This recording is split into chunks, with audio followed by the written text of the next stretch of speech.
जैसे आप और दीपिका एयरपोर्ट पे कर रहे थे ना, पर पता नहीं फिजिकली नहीं होते। क्या मैं फिजिकल हो नहीं पाता हूँ? समझ रहे हो? आई मीन पता नहीं है। बड़ा हरामी हो बेटा। मैं हो जाता हूँ। प्यारी समझ गई। यही नहीं, अभी और सुनिए। वैसे करोल बाग की 2 ही तितलियां हुआ करती थी, एक तेरी मम्मी, एक कम्मो।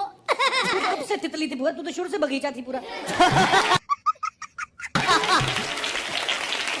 कभी कभी बोलती रहती है। कभी कभी मम्मी बोलती है हाँ, कि मैं बेटा तू इनके जैसा ज्यादा दिखता है मेरे से। हाँ बोलती है। मनीष जी, मेरे दांत के निशान गर्दन पे देख तो नहीं लिया कहीं इन्होंने?